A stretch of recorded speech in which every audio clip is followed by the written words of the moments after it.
इयत्ता 10वी, विषय विज्ञान, भाग 2, पाठ 9, सामाजिक आरोग्य.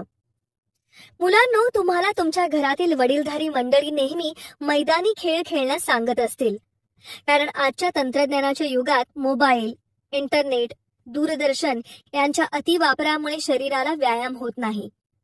शिवाय समाजातील लोकांशी संपर्कही तुटतो, त्यामुळे सामाजिक स्वास्थ्यही बिघडते. तसेच आजच्या धकाधकीच्या युगात दैनंदिन कामकाजाच्या गडबडीत आपण समाजापासून दुरावत चाललो आहोत. आज आपण समाजातील या विविध बाबींविषयीची माहिती या पाठात अभ्यासणार आहोत. सामाजिक आरोग्य. शारीरिक आरोग्याबरोबरच सामाजिक आरोग्यही सुधारणे खूप गरजेचे आहे. आता हा बाजूचा तक्ता पहा. या तक्त्यामध्ये सामाजिक आरोग्यावर परिणाम करणारे घटक दिले आहेत. मग तुम्ही या प्रत्येक घटकाचा सामाजिक आरोग्याशी कसा संबंध आहे ते थोडक्यात सांगा. समाजातील व्यक्तींना जर चांगले शिक्षण मिळाले तर त्यांचे विचार, आचारही चांगले राहतात. समाजातील लोकांचा आर्थिक स्तर उंचावलेला असला तर त्यांचे राहणीमानही उच्च दर्जाचे राहते. आपल्या परिसरात जर उद्याने असली तर तेथे वृद्ध व्यक्ती चालण्यासाठी किंवा व्यायाम करण्यासाठी जाऊ शकतात. त्यामुळे त्यांचे शरीर तंदुरुस्त राहील. लहान मुले खेळू शकतील. त्यांना मोकळी हवा व सूर्यप्रकाश मिळेल. पुरेसा व्यायाम होईल. सर्वांनाच उद्यानामुळे मोकळेपणाचा लाभ होईल. आपल्या आजूबाजूच्या भौतिक परिस्थितीवर आपला विकास अवलंबून असतो. जसे शेतीसाठी पुरेसे पाणी व योग्य हवामान उपलब्ध असेल तर मोठ्या प्रमाणात योग्य पिके घेता येतील. आपल्या परिसरात सामाजिक वातावरण शांततेचे असले तर समाजात सुख नांदेल. भांडणे, दंगे होणार नाहीत. आपल्या निवासाचे स्थान म्हणजे आपले घर स्वतःचे असेल तर प्रत्येक वर्षी आपल्याला जागा बदलावी लागणार नाही आणि प्रत्येक वेळी स्वतःला दुसऱ्या ठिकाणी सामावून घेण्याची गरज भासणार नाही. आपल्याला मिळणारे पाणी मुबलक आणि स्वच्छ असावे, पण जरी मुबलक असले तरी त्याचा गैरवापर करू नये. परिसरातील स्वच्छतागृहे स्वच्छ असावीत, ज्यामुळे रोगराई पसरणार नाही. परिसरातील राजकीय व्यक्तींचा दृष्टिकोन त्यांच्या भागाचा विकास करणे हाच असावा. त्यांनी वैयक्तिक हेवेदावे विसरून समाजाची सेवा करावी. परिसरात मुलांना खेळण्यासाठी मैदाने असावीत, ज्यामुळे मुले मोबाईलमध्ये गुंतून राहणार नाहीत. मैदानात खेळून त्यांचा शारीरिक विकास होईल. समाजात प्रत्येकाला समान दर्जाची वागणूक मिळावी. एखादी व्यक्ती श्रीमंत किंवा उच्च घराण्यातील म्हणून तिला चांगली वागणूक मिळणार आणि एखादी व्यक्ती गरीब किंवा खालच्या जातीतील म्हणून तिला हीन वागणूक असे असू नये. सामाजिक सुरक्षितता असणे खूप गरजेचे आहे. त्यामुळे मुली व स्त्रिया निर्धास्त राहू शकतात. परिवहन व्यवस्था चांगली असली पाहिजे, कारण आजच्या काळात वेळेला खूप महत्त्व आहे. कोणतेही काम वेळेत पूर्ण होणे गरजेचे असते आणि काम वेळेत होण्यासाठी कामाच्या ठिकाणी वेळेत पोहोचणे तितकेच गरजेचे असते. यासाठी चांगली परिवहन व्यवस्था असणे अत्यंत गरजेचे आहे. शिक्षण पूर्ण झाल्यानंतर व्यक्तीला तिथेच नोकरीची संधी उपलब्ध व्हावी. शिक्षणासाठी गाव सोडावे लागू नये आणि चांगले शिक्षण घेऊन त्याला परदेशात जाण्याची गरज लागता कामा नये. मानवाच्या ज्या मूलभूत गरजा आहेत म्हणजे अन्न, वस्त्र, निवारा आणि औषधोपचार या त्याच्या परिसरातच योग्य पद्धतीने पूर्ण झाल्या पाहिजेत. शाबास, तुम्ही सगळ्यांनीच अगदी योग्य संबंध सांगितला आहे. तर मुलांनो, एखाद्या व्यक्तीची इतर व्यक्तींशी संबंध स्थापन करण्याची क्षमता म्हणजेच सामाजिक आरोग्य होय. बदलत्या सामाजिक परिस्थितीनुसार स्वतःचे वर्तन अनुकूल करता येणे हे सामाजिक आरोग्याचे लक्षण आहे. सामाजिक आरोग्य उत्तम असण्यासाठी व्यक्तिमत्वातील खंबीरपणा, मित्र व नातेवाईकांचा मोठा संग्रह असणे, सगळ्यांसोबत किंवा एकट्याने वेळ योग्य रीतीने घालवणे, इतरांबद्दल विश्वास, आदर व माणसांचा स्वीकार करण्याची प्रवृत्ती असणे हे घटक महत्त्वाचे मानले जातात. सामाजिक आरोग्य धोक्यात आणणारे घटक. मुलांनो, सामाजिक आरोग्य धोक्यात आणणारे मुख्य घटक म्हणजे मानसिक ताणतणाव, व्यसनाधीनता आणि दुर्धर आजार हे आहेत. त्यांची आपण थोडक्यात माहिती घेऊ. मानसिक ताणतणाव. आज तंत्रज्ञानाने बरीच प्रगती केली आहे, परंतु त्याचबरोबर अनेक समस्याही निर्माण झाल्या आहेत. लोकसंख्या वाढली आहे, त्यामुळे शिक्षण, नोकरी, व्यवसाय यामध्ये प्रचंड प्रमाणात स्पर्धा निर्माण झाली आहे. आता विभक्त कुटुंब पद्धतीचा लोक मोठ्या प्रमाणात स्वीकार करत आहेत. त्यामुळे घरखर्च वाढल्याने आई वडील दोघांनाही नोकरी किंवा व्यवसायामुळे घराबाहेर राहावे लागते. अशा परिस्थितीत मूल स्वतःला एकाकी समजू लागते व त्याचा मानसिक ताणतणाव वाढू लागतो. आजच्या आधुनिकतेच्या काळातही काही कुटुंबात मुला-मुलींमध्ये भेदभाव केला जातो. मुलांना स्वातंत्र्य दिले जाते तर मुलींवर अनेक प्रकारची बंधने घातली जातात. मुलीने 7च्या आत घरात यायला हवे. मुलगा कितीही वाजता आला तरी चालते. मुलीला शासनाच्या शाळेत घातले जाते कारण तिथे मोफत शिक्षण मिळते, तर मुलाला खासगी शाळेत घालतात. मुलांना घरातील कामामध्ये सूट असते, मात्र मुलीला सर्व कामे करावी लागतात कारण तिला त्या कामांची सवय असायला हवी. रात्रीचे शिळे अन्न मुलीला दिले जाते, मात्र मुलाला ताजे अन्न देतात. मुले समाजात बिनधास्तपणे फिरत असतात, पण मुलींना चेष्टा मस्करी, छेडछाड, विनयभंग अशा समस्यांचा सामना करावा लागतो. अशा सर्व त्रासांमुळे मुलींना ताणतणावाची समस्या जास्त भेडसावते. समाजातील वाढती गुन्हेगारी, हिंसा, चोरी, दरोडा याकडे तरुण वर्ग लवकर आकर्षित होत आहे, कारण ते त्यांना जलद व सोपे उत्पन्नाचे साधन वाटत आहे. ही तणावाची परिस्थिती समाजातील प्रत्येकालाच भेडसावत आहे. व्यसनाधीनता. आजची तरुण पिढी ही व्यसनाच्या आहारी गेलेली आढळून येते, कारण आजच्या मुलांना आई वडिलांनी शिक्षकांनी दिलेल्या सल्ल्यापेक्षा मित्रमैत्रिणींबरोबर राहणे व त्यांचेच अनुकरण करणे योग्य वाटते. कधी मित्राने आग्रह केला म्हणून, कधी श्रीमंत राहणीचे प्रतीक म्हणून, तर कधी मोठ्यांचे अनुकरण करून मुले व्यसनाच्या आहारी जातात. ते तंबाखू, गुटखा, सिगारेट अशा तंबाखूयुक्त अंमली पदार्थांची किंवा मद्याची चव पाहतात. ही चव पाहणे पुढे त्यांची आवड बनते, नंतर सवय बनते आणि शेवटी त्याचे व्यसनाधीनतेत रूपांतर होते. मात्र हे तात्पुरती नशा देणारे अंमली पदार्थ किंवा काही रसायने मानवी चेतासंस्था, स्नायू संस्था, हृदय यावर दुष्परिणाम करतात. त्यामुळे फुफ्फुसे, तोंड यांचा कर्करोग होतो. त्यामुळे व्यसनाधीनतेला आळा घालण्याचा प्रयत्न सर्वांनी केला पाहिजे. दुर्धर आजार. समाजामध्ये ज्या व्यक्तींना एड्स, टीबी, कुष्ठरोग होतो अशा व्यक्तींना समाजच काय पण त्यांच्या घरातील व्यक्तीही चांगली वागणूक देत नाहीत, त्यांच्याशी बोलत नाहीत, त्यांना स्पर्श करत नाहीत. कारण कित्येकांना वाटते आपण त्यांना स्पर्श केला तर आपल्यालाही हा रोग होईल, पण हे रोग कुणालाही स्पर्श केल्याने होत नाहीत. कधी कधी एखादा मानसिक रुग्ण किंवा अतिशय वृद्ध व्यक्ती घरात असते.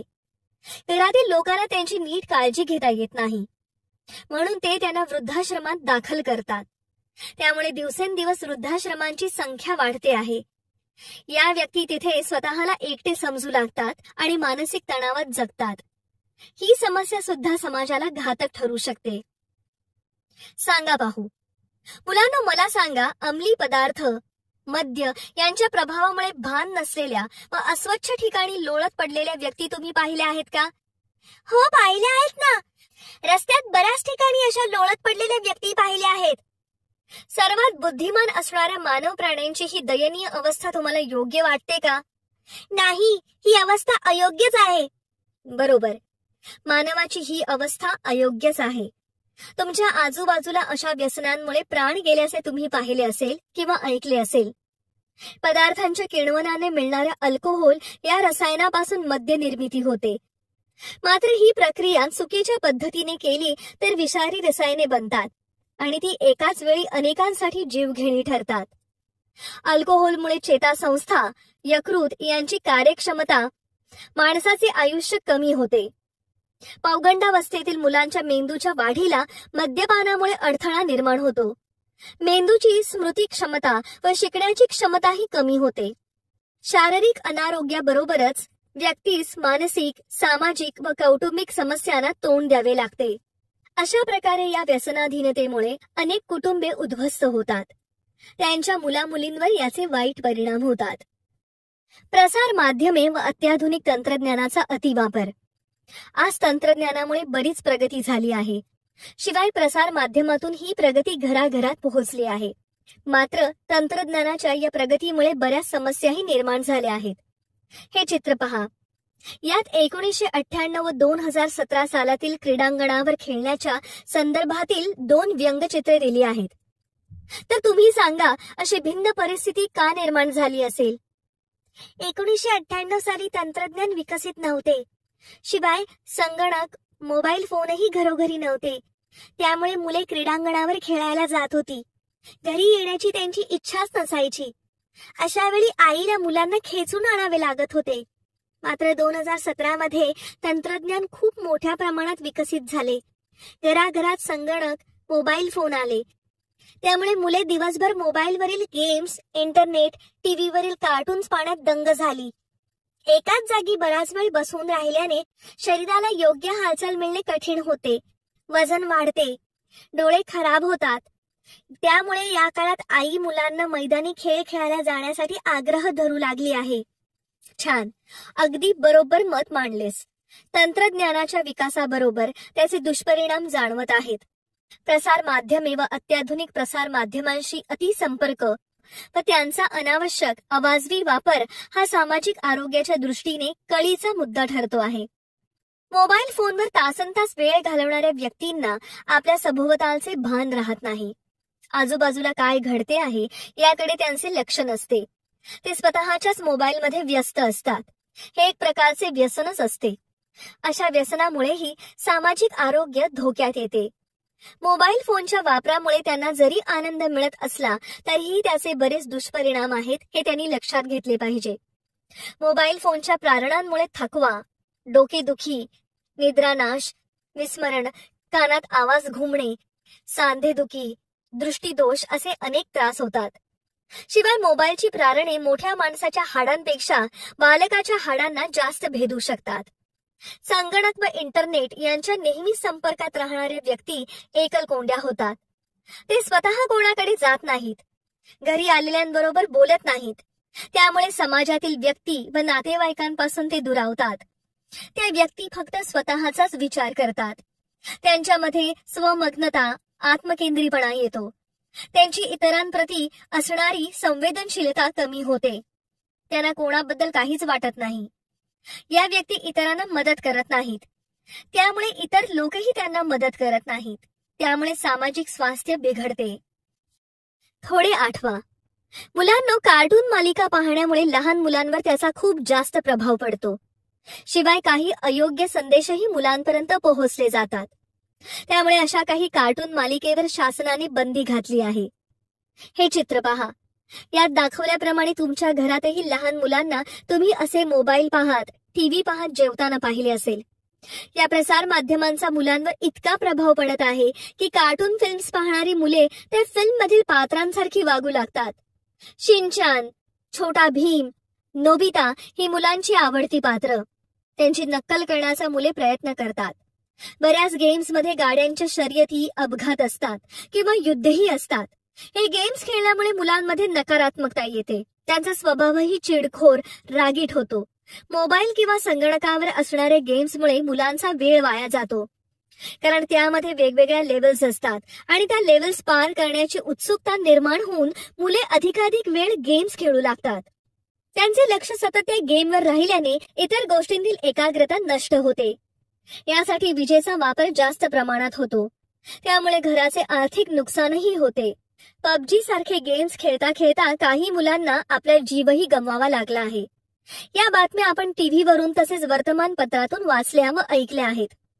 इंटरनेट हल्ली सर्वत्र सहज उपलब्ध झाल्याने याचा उपयोग कधी कधी अयोग्य गोष्टींसाठीही केला जातो. मात्र यावर शासनाचे नियंत्रण आहे. लहान मुलांसाठी अयोग्य असणाऱ्या वेबसाईट्स, फिल्म्स, कार्टून्स, मालिका या शासनाने बंद केल्या आहेत. मोबाईलचा वापर इतका वाढला आहे की त्यामुळे अनेक अपघातही झाले आहेत. मोबाईल फोनमध्ये सेल्फी काढताना समुद्रात किंवा दरीत पडून मृत्यू झाले आहेत.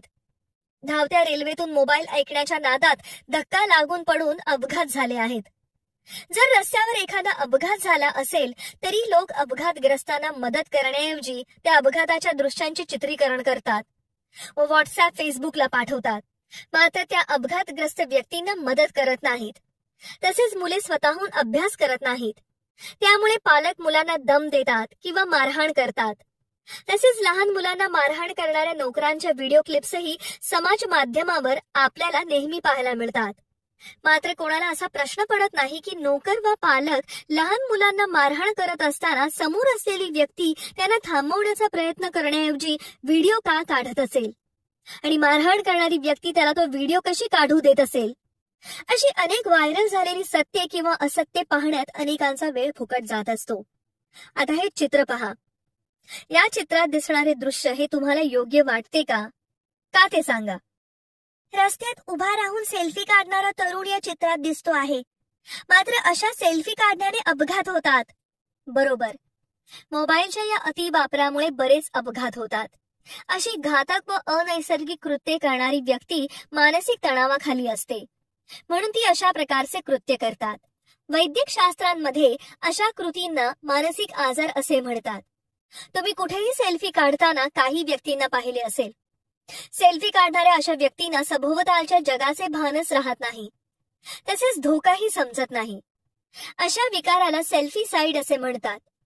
असे मानसिकदृष्ट्या आजारी असणारे काही लोक आत्महत्या करण्या अगोदर आत्महत्येचा संदेश पाठवतात. इतकेच काय, आत्महत्येचा व्हिडिओही पाठवतात. इतर लोकांची सहानुभूती मिळावी म्हणून ते अशी कृत्ये करत असतात.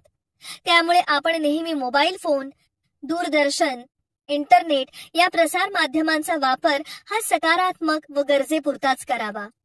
या माध्यमांवर वेळ घालवून यांच्या आहारी जाणे टाळले पाहिजे.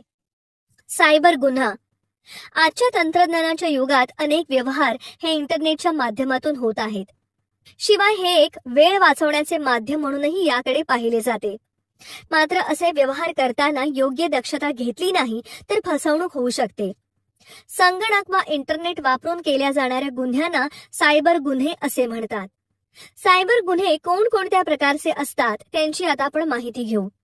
मोबाईल फोनवर बँकांकडून सतत संदेश येत असतात की आपला आधार कार्ड, पॅन कार्ड, डेबिट किंवा क्रेडिट कार्ड क्रमांक व व्यक्तिगत माहिती कोणालाही देऊ नये, कारण अशा प्रकारची कोणतीही माहिती बँकेने आपल्याकडून फोनवर मागवलेली नसते. ही माहिती गोळा करणारा गट वेगळाच असतो.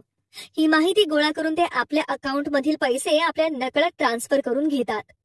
एटीएम कार्ड मधून पैसे काढताना आपला पिन क्रमांक कोणालाही दिसू नये याची काळजी घेतली पाहिजे, कारण हा पिन क्रमांक आपल्या बँकेच्या व्यवहारासाठी खूप महत्वाचा असतो आणि कोणी जर तो पाहिला तर त्याचा दुरुपयोग होऊ शकतो.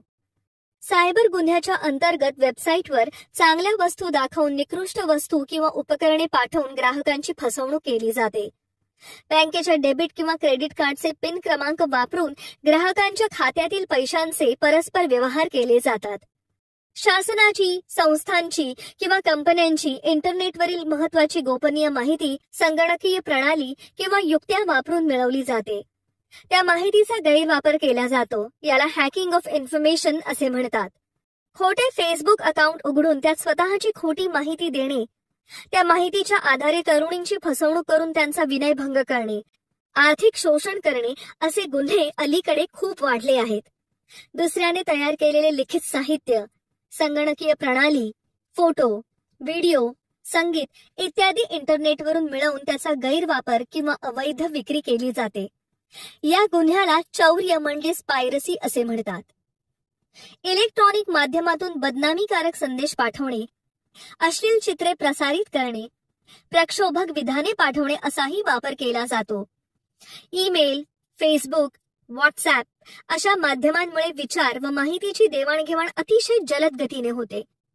पण याच वेळी आपला ईमेल आयडी, फोन क्रमांक, वैयक्तिक माहिती आपोआप पसरत जाते.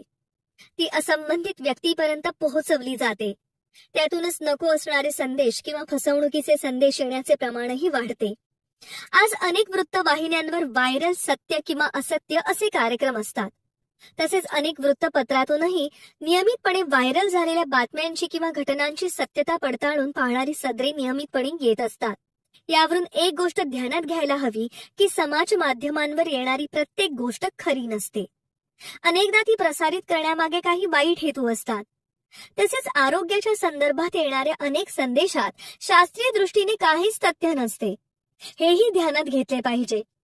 आपल्या माहितीचा गैरवापर त्यातून होत असतो. त्यातील काही संदेश इंटरनेट व्हायरसच्या माध्यमातून मोबाईल व संगणक यंत्रणा बिघडवतात किंवा बंद पाडतात. अशा प्रकारे सायबर गुन्हे घडत असतात.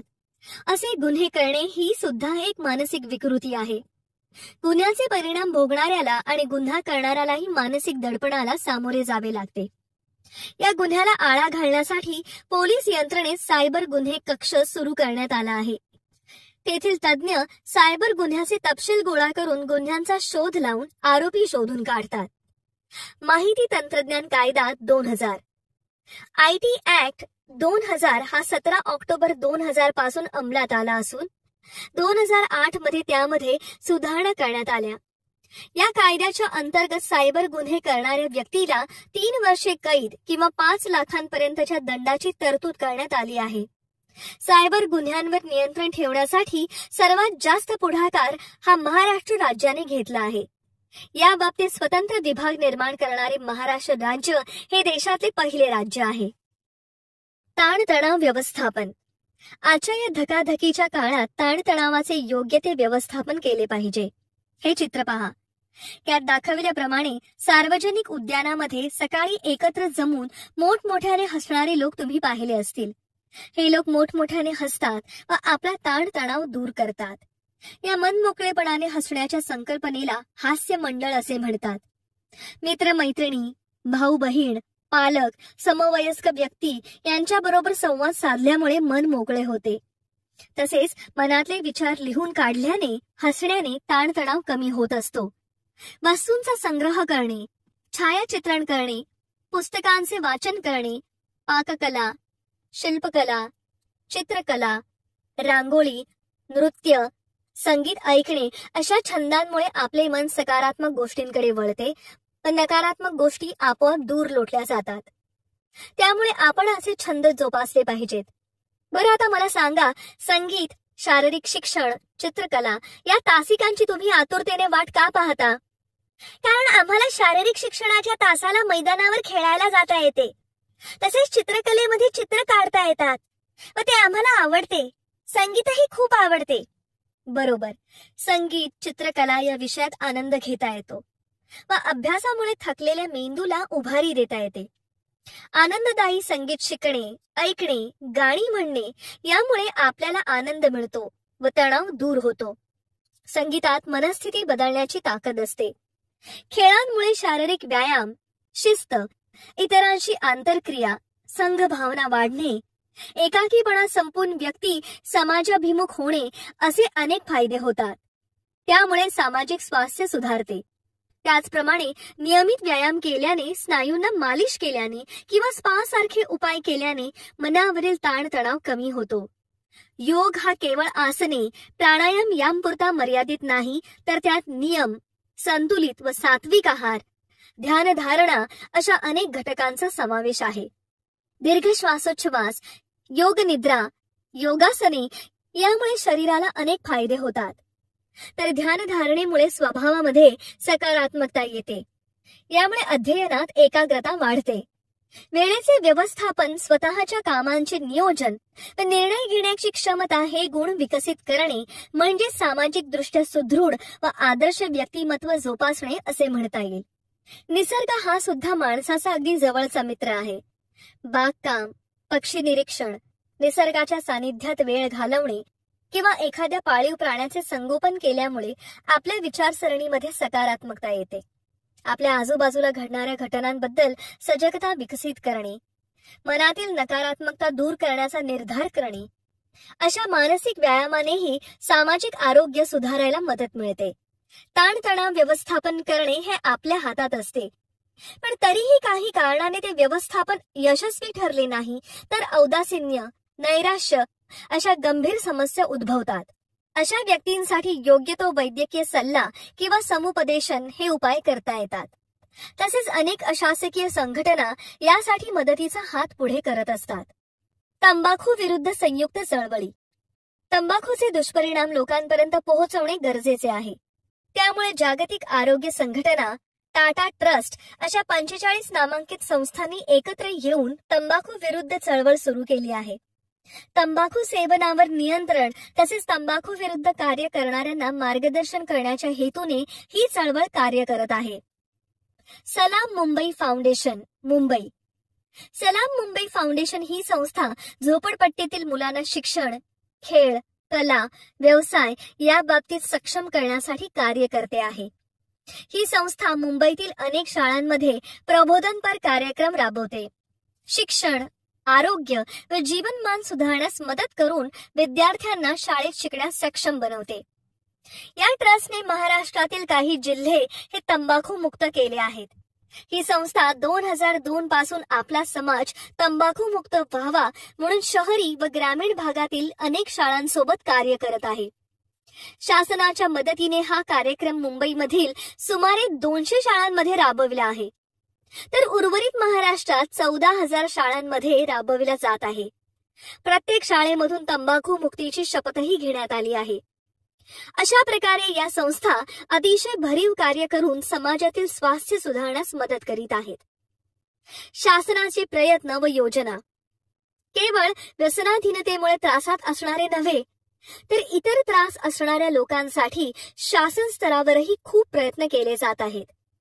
कोणत्याही त्रासाचा सामना करणाऱ्या मुलांसाठी पोलीस, समुपदेशक यांचे फोन नंबर्स वृत्तपत्रातून प्रसिद्ध केले जातात.